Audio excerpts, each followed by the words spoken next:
मंच पर उपस्थित आदरणीय प्रोफेसर गुप्ता जी, प्रोफेसर अरोड़ा जी, अश्विनी जी, संदीप जी और बाकी सभी सुधी साथी जन। हम लोगों का विषय है आचार्य शंकर और भारत की एकात्मता पर। आचार्य शंकर का जो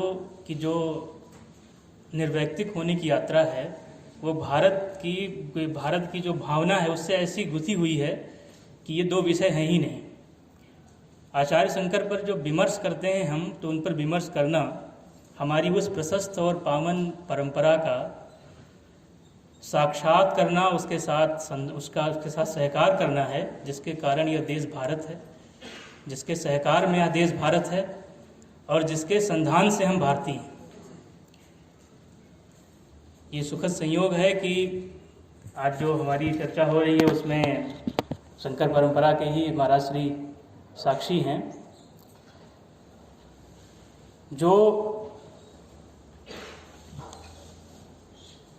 हमारे यहाँ उपनिषद पर जिन्होंने स्वरूप प्रतिष्ठा की, जिन प्रतिपादकों ने दर्शन की, उन सबकी यात्रा में कांची से आरंभ होकर के काशी से होते हुए कश्मीर एक महत्वपूर्ण पड़ाव रहा।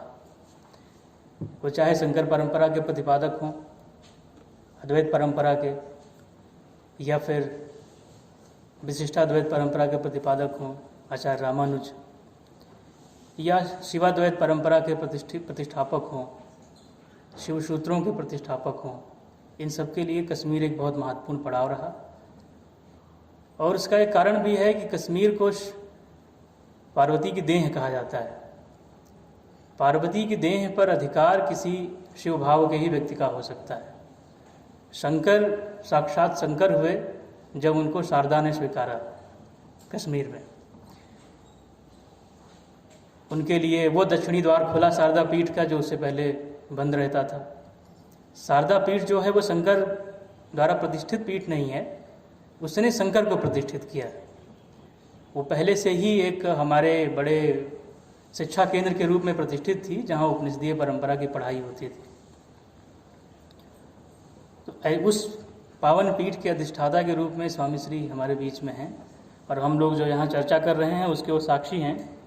ये बड़ा सुखद अवसर है आज। आचार्य शंकर ने दार्शनिक दृष्टि से सिर्फ ब्रह्म और जीव के अद्वैत की प्रतिष्ठा नहीं की, उन्होंने आत्म और लोक के अद्वैत की प्रतिष्ठा की, कि जो वस्तुतः लोक है वही तत्वतः आत्मा है। और यही भारत की प्रतिष्ठा है, यही भारतीय परंपरा की प्रतिष्ठा है कि हमने हमेशा ये माना है कि लोक का अपलाप करना आत्म का ही अपलाप करना है, और आत्म के साथ सहकार और उसका सत्कार लोक की प्रतिष्ठा है। दोनों अभेद रूप से जुड़े हुए हैं, दोनों में अविनाभाव रूप से संबंध है। इसी दृष्टि से आचार्य शंकर ने जब पूरे भारत की यात्रा की, विभिन्न स्थानों विभिन्न परंपराओं को देखा, सबसे रोचक पक्ष यह है कि शंकर ने जो बाहर से देखा, प्रतिक्रिया बस कोई प्रतिष्ठा नहीं की उन्होंने। अक्सर हम अपने अनुभवों से लिप्त हो जाते हैं, उसके आधार पर कोई निर्णय बना लेते हैं। लेकिन जो लिप्त है, चाहे अनुभव से है, चाहे विचार से है, या पूर्व में अर्जित ज्ञान से है, जो लिप्त है वो अपनी लिप्तता से तनिक बाहर नहीं देख सकता है। लेकिन जो साक्षी होकर देखता है वही संपूर्ण को देखता है, सम्यक को देखता है। शंकर के जीवन का ऐसा कोई प्रसंग नहीं है जहाँ उन्होंने अपनी वैयक्तिकता से किसी विचार की प्रतिष्ठा की हो। हमेशा उन्होंने अपने आप को निर्वैयक्तिक होने की कसौटी पर रखा और निरंतर उनका संधान चलता रहा। शंकर का एक बड़ा प्रसिद्ध पद है जो लगभग सभी लोग जानते हैं, भज गोविंदम मूढ़मते। उसकी प्रतिष्ठा के साथ कई लोगों में भ्रम भी हुआ कि शंकर भक्ति के तो प्रतिष्ठापक है नहीं, और अगर भक्ति है तो वहाँ गोविंद होने पर द्वैत हो जाता है। तो आचार्य शंकर ने उससे पहले ही भक्ति की परिभाषा को बड़े सुंदर तरीके से जो स्पष्ट किया था, वही उनके जीवन की कसौटी थी। मोक्ष साधन सामग्र्याम भक्तिरेव गरीयसी स्वस्वरूपानुसंधानम भक्तिरित्यभिधीयते। मोक्ष साधना की सभी सामग्रियों में भक्ति सर्वश्रेष्ठ है, लेकिन भक्ति है क्या? उस स्वस्वरूप का संधान है। और यही शंकर की प्रविधि भी है उन दर्शन की दृष्टि से। उन्होंने अपनी जो परंपरा है हमारी ज्ञान की, उस परंपरा को बड़े सम्यक रूप में देखा। परंपरा को सम्यक रूप से देखने का अर्थ ये है कि परंपरा के साथ एक बड़ी रोचक कसौटी, एक रोचक प्रतिमान जुड़ा होता है कि जो परंपरा है उसके तत्व अविनाशी होते हैं, लेकिन पर्याय परिवर्तित होते रहते हैं। और उसके तत्वों की जो अपरिवर्तनीयता है और उसके पर्यायों की परिवर्तनीयता, दोनों का अटूट रूप से संबंध होता है। दोनों को अलग करके नहीं देखा जा सकता। इस दृष्टि से परंपरा एक ऐसी सततवाही धारा है जिसके पर्याय निश्चित नियमित बदलते रहते हैं, लेकिन तत्व अविनाशी रहते हैं। वैसे भी देखा जाए तो जो सातत्य है, जो कंटिन्यूटी है, उसमें पूर्व का दोहराव नहीं होता है, उसमें हमेशा अपूर्व की आवृत्ति होती है। इसीलिए शंकर ने जब अपने दार्शनिक मत की प्रतिष्ठा की तो उस समय जो वेद की जो विधि रूप में प्रतिष्ठा थी, उससे बिना द्रोह किए उन्होंने उपनिषदों के स्वरूप की प्रतिष्ठा की। क्योंकि विधि को चुनौती दी जा सकती है, स्वरूप को चुनौती नहीं दी जा सकती है। विभावों का विरोध किया जा सकता है, स्वभाव का निग्रह नहीं हो सकता है। शंकर ने अपनी दार्शनिक प्रतिष्ठा से एक ऐसा मैदान बना दिया जहाँ निंदकों के लिए, आक्षेपकों के लिए कुछ बचा ही नहीं। क्योंकि उनकी सारी तैयारी, उनके सारे आयुधों का जो संग्रह था वो विधि को चुनौती देने का था, जो वेद की जो विधि के रूप में प्रतिष्ठा थी। लेकिन शंकर ने जब उपनिषदों की प्रविधि अपना करके स्वरूप की प्रतिष्ठा कर दी तो सारे हथियार उनके खराब हो गए। शंकर से किसी का संघर्ष इसीलिए हो ही नहीं सका क्योंकि स्वभाव से संघर्ष होता ही नहीं। सारे भेद जो हैं वो उद्दीपन के होते हैं, विभाव के होते हैं। स्वभाव में कोई भेद नहीं होता है, स्वतः अद्वैत प्रतिष्ठित हो जाता है वहाँ। और जब शंकर इसका लोक पक्ष लेकर के आए, जब उन्होंने अपनी पीठ प्रतिष्ठित की, ये बिल्कुल सही बात है कि शंकर ने 4 ही पीठें प्रतिष्ठित की, लेकिन शंकर परंपरा की 7 पीठें हैं। 3 तो पहले प्रतिष्ठित थी, उनको पुनर्जागृत किया शंकर ने। जो उपनिषदों की परंपरा है कांची से कश्मीर तक की, वाया काशी होकर, उसकी पुनर्प्रतिष्ठा हुई जब शंकर ने अपने स्वसंधान की जो यात्रा की, अपने को निर्वैयक्तिक होने की जब उन्होंने यात्रा की, तो उन पीठों की पुनर्प्रतिष्ठा हुई। इस दृष्टि से ये 3 पीठें जो है पुनर्जागृत हुई, जो उपनिषदीय परंपरा की थी। और शंकर ने 4 पीठों की प्रतिष्ठा की। जब शंकर अपने स्वरूप प्रतिष्ठा का लोक पक्ष लेकर के आए तो उन्होंने पीठ, परंपरा और धर्म क्षेत्र का एक ऐसा आरेखन तैयार किया। आरेखन जैसे चूड़ियों को जोड़ा जाता है, जैसे वो वेन आरेख होते हैं, एक ऐसा आरेखन तैयार किया कि संस्कृति का ऐसा समुच्चय न भारत ने पहले देखा था, न विश्व ने पहले देखा था। और यही शंकर की एक अजेयता का, उनके अपराजित मत का यही सबसे मजबूत अधिष्ठान रहा।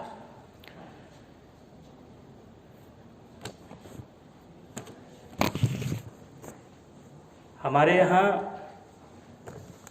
जब भी हम लोग शंकर के लेकर चिंतन करते हैं तो एक बड़ा रोचक पक्ष आता है कि जो हमारे यहाँ अनेकता है उसमें कैसे सामंजस्य और सहकार देखें। तो अद्वैत की प्रतिष्ठा में लोग कहते हैं कि जो भौतिक पक्ष है उसको नकार दीजिए तो ततः तो हम एक हैं। लेकिन शंकर की जो प्रतिष्ठा है, ऐसा नहीं कि उन्होंने नकार दिया उसे। उन्होंने एक ऐसी विलक्षण दृष्टि दी कि जो भौतिकता है और जो विभाव है, उद्दीपन, क्षणिक आवेग, ये दोनों भेद के ही कारण बनते हैं। लेकिन शंकर ने भौतिकता में भी अपनी पीठों के माध्यम से एक ऐसे अद्वैत की प्रतिष्ठा की जिसकी परंपरा 2500 साल से अधिक समय से अबाध रूप से अब तक चली आ रही है। और सभी उसके प्रतिष्ठापक, उसके परमाचार्य उस परंपरा से अविच्छिन्न रूप से जुड़े हुए हैं। हमारा एक विषय आज की चर्चा में भारत की एकात्मता है और आयोजनकर्ता संस्था जो है भारतीय भाषा समिति है। ये भी बड़ा त्रासद ही है कि हमारे यहाँ जब हमारी जितनी विभेद हैं भारतीयता के, वो सारी भाषा के कारण ही हैं। और उसी संस्था ने आगे बढ़ करके एकात्मता पर विमर्श के लिए एक कार्यक्रम की संकल्पना तैयार की। जब भारत में भाषा के आधार पर प्रांतों का विभाजन हुआ तो विभेद का कारण भौतिकता या विभाव न होकर के भाषा हो गई। आज जो भाषाई संघर्ष है वो भाषा के नाम पर प्रांतों के बनने के चलते हुआ। ऐसा खतरनाक प्रयोग दुनिया के किसी देश ने अपने प्रांतों के साथ नहीं किया जैसा हमने किया। और जैसा कि हमारी आदत में है कि जब एक बार बंटवारा हो जाता है तो हम उस बंटवारे को प्रतिष्ठित करने के इतने उपक्रम कर लेते हैं कि फिर परावर्तन संभव नहीं है। तो जो हमने भाषा के आधार पर प्रांतों का विभाजन कर लिया तो ये प्रतिष्ठित करना भी शुरू कर दिया कि भाषाएं अलग अलग हैं और सभी प्रांत अलग अलग हैं। लेकिन जरा सा किसी ने आँख खोलकर देखा होता तो उसने देखा होता कि एक उड़िया भाषी राज्य का जो सीमावर्ती क्षेत्र है वो हिंदी भाषी है। एक तेलुगु भाषी राज्य का जो सीमावर्ती जो उसका पड़ोसी राज्य है वो हिंदी भाषी है। तो हिंदी में भी वो उपबोली बोलता है कोई। ऐसा कैसे हो सकता है कि एक मेढ़ के जैसे आप पार करेंगे उधर भाषा बदल जाएगी? ऐसा कैसे संभव हो सकता है कि एक संस्कृति जो सहकार और संगमन से साथ साथ सहयात्रा करते हुए विकसित हुई, उसमें आप कुछ रेखाएं खींच देंगे तो भाषाई रूप से कुछ और हो जाएंगे, हम कुछ और हो जाएंगे। तो इसके लिए कुछ कड़ियां मिटाई गई बीच में से छोटी छोटी। जैसे हिंदी से उड़िया में प्रवेश करने की एक भाषा थी कलिंगा, गायब हो गई। बीच की वो टूट गई, कड़ी टूट गई, श्रृंखला भंग हो गई। हिंदी से तेलुगु में प्रवेश की एक भाषा थी हालबी, उसको भंग कर दिया गया। आज भी कोई व्यक्ति अगर अयोध्या को केंद्र में रखकर, मैं अयोध्या इसलिए कह रहा हूँ क्योंकि मैं वहाँ से ही मेरा जन्म हुआ तो मैंने यात्राएं वहाँ से ज़्यादातर बाहर निकल कर की। अयोध्या को केंद्र में रखकर अगर आप पूरब को चलते हैं तो अवधि धीरे धीरे ऐसे बदलती है कि वो कब भोजपुरी होगी, कब बज्जिका होगी, कब मैथिली होगी, बांग्ला हो जाएगी, असमिया हो जाएगी। और आप हैरान होंगे कि आप बिना किसी विश्वविद्यालय विद्यालय गए सिर्फ यात्रा से पूरी भाषा सीखते चले जाएंगे, क्योंकि परिवर्तन का क्रम इतना धीमा है, इतना मध्यम है कि आप धीरे धीरे अडॉप्ट करते चले जाएं और वहाँ आपका प्रवेश हो जाएगा। ऐसे ही थोड़ा सा अयोध्या से दक्षिण की तरफ चलें तो वो बुंदेली, बघेली, छत्तीसगढ़ के मार्ग से हालबी से होकर के आप तेलुगु हो जाएंगे 15 दिनों के अंदर, और आप तेलुगु बोल रहे होंगे, क्योंकि इतने मध्यम गति से उसका शब्दों के रूप बदलते हैं। और तो बाकी तो कुछ बदलता नहीं। हमारे यहाँ तो प्रकृति प्रत्यय के आधार पे, शब्द धातु के आधार पे, कथन के उसमें भाव धारा, चिंतन धारा, भाषाई भेद कोई सिद्ध ही नहीं कर सकता है।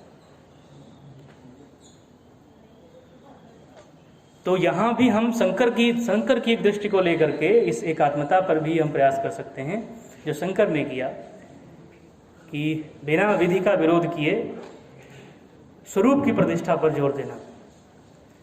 क्योंकि जो स्व में स्थित है उसे किसी से न भय होता है, न वह किसी को भयभीत करता है।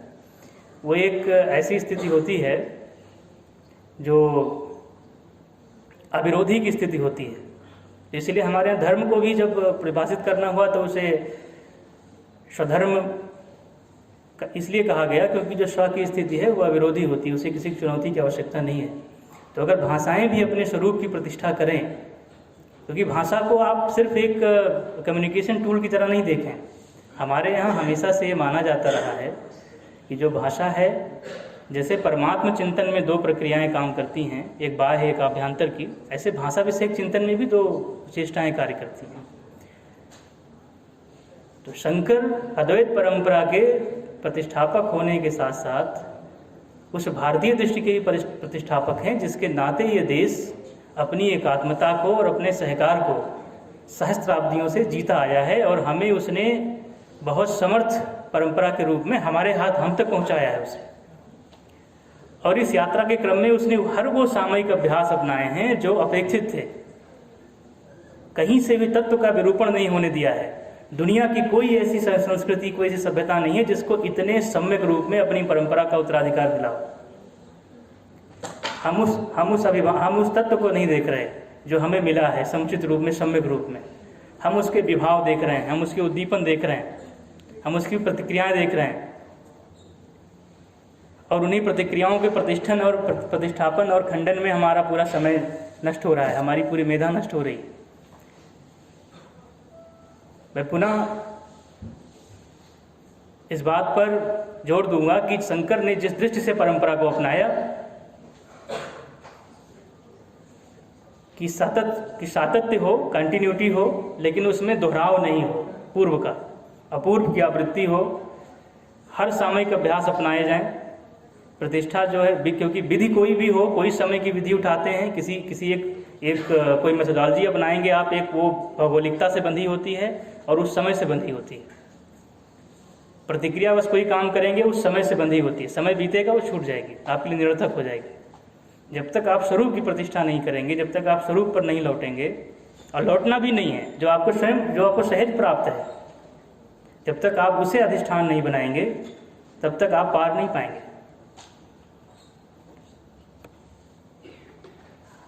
और हम लोगों को इस शंकर की इस प्रविधि पर ध्यान देना चाहिए कि कैसे उन्होंने, जब हर तरफ से वेद पर आक्षेप थे, तो उन्होंने एक भी जगह कहीं सफाई नहीं दी वेद पर जो आक्षेप लगे हुए थे उसको लेकर। एक कोई व्यक्ति बताए, कुमारिल तो गए, उन्होंने बौद्धों से शिक्षा ली उनकी प्रविधि सीखने के लिए, उनसे निपटने के लिए, लेकिन शंकर का आप कहीं बताइए कि वो पढ़ने गए हों किसी का, या कहीं भी उन्होंने सफाई दी हो कि आप जो वेद पर आक्षेप लगाते हैं वो सही नहीं है, उसको जस्टिफाई किया हो उन्होंने। शंकर ने पूरा मैदान ही बदल दिया चर्चा का। विधि को बिना चुनौती दिए उन्होंने स्वरूप की प्रतिष्ठा की उपनिषदों के सहारे। अब ये ठीक है कि हम लोगों की आदत है आरोप लगाने की, तो कुछ लोग उनको प्रक्षण वैदिक कहना शुरू कर दिए, लेकिन इससे, इन सब चीज़ों से शंकर की प्रतिष्ठा धूमिल नहीं होती, क्योंकि शंकर की जो प्रतिष्ठा है उनकी वैयक्तिकता में नहीं है, उनके स्वस्वरूप संधान की यात्रा जो निर्वैयक्तिक होने के लिए है, जो कसौटी होनी चाहिए मनुष्यता के लिए, क्योंकि मनुष्य का कोई मनुष्यगत लक्ष्य रखेंगे तो हमेशा दूषित होगा। मनुष्य का लक्ष्य आत्मगत ही हो सकता है। इस दृष्टि को शंकर जो लेकर आगे बढ़े, उसी पर सबको पुनः प्रतिष्ठित होना होगा, सबको प्रतिबद्ध होना होगा, तभी जाकर के हम उन अपेक्षाओं को प्राप्त कर पाएंगे जिसको हम लेकर चलते हैं। मैं महाराज श्री को हमने साक्षी बनाया आज। आचार्य शंकर की पूरी विचार यात्रा पे, और उनके उस जिस मार्ग से वो होते हुए, अब मार्ग का अर्थ ये नहीं लीजिएगा कि भौतिक मार्ग लीजिए, क्योंकि मार्ग किसी के मुक्ति कसौटी नहीं है। भौतिक रूप में, दार्शनिक रूप से जो मार्ग है शंकर के, उस पर हम लोगों की चर्चा हम और महाराज श्री, जो ज्येष्ठेश्वर मंदिर है गोपाद्री तीर्थ पर, वहाँ हम लोग रात की काफ़ी देर रात को, बहुत ठंडे मौसम में, 4-5 डिग्री नेगेटिव तापमान रहा होगा, हम लोग वहाँ थे। तो चर्चा हुई कि गोपाद्री तीर्थ है, ये गोपाद्री पर्वत है। तो मैंने महाराज, हम दुर्गमता पर चर्चा हो रही, तो हमने महाराज श्री से वहाँ कहा कि अपने श्वा की प्रतिष्ठा भी इतनी ऊंची करनी चाहिए कि स्वयं के लिए भी दोबारा चढ़ना वहाँ दुर्गम लगे। ये भी पर्याप्त नहीं है हमारे लिए, क्योंकि हम अपने श्वा की स्थिति में, श्वा में होने में इतने सम्यक हैं, इतने संपूर्ण हैं, इतने विराट हैं कि जितनी भी हम प्रतिष्ठा करेंगे वो हमेशा उससे बौनी होगी। अपने सामर्थ्य में अपने स्व की प्रतिष्ठा इतनी ऊंची करनी चाहिए और हमेशा गोपाद्री पर करनी चाहिए। जो इंद्रिय, गो का अर्थ इंद्रियां, जो इंद्रियों का सर्वोच्च है, जो उसका अधिष्ठान है, इतनी ऊंची करनी चाहिए स्व की प्रतिष्ठा, कम से कम इंद्रियों की पहुंच से 2-4 हाथ ऊपर रहे। इतनी विराट सत्ता लेकर हम लोग चलते हैं एक मनुष्य के रूप में, लेकिन जब हम लक्ष्य रखते हैं तो बड़े छोटे छोटे, बड़े दुनियावी, बड़े प्रतिक्रियावी। मैं पुनः भारतीय भाषा समिति को इस सुंदर आयोजन और एक बढ़िया संयोजन के लिए उनका साधुवाद करता हूँ, धन्यवाद देता हूँ। शंकर की दृष्टि हम लोगों को मार्ग दिखाए, हम लोग भी परंपराओं की सततवाही धारा के सहयात्री बने, उसके साथ सहकार अपनाएं, उसका सत्कार समझें। इसी कामना के साथ धन्यवाद।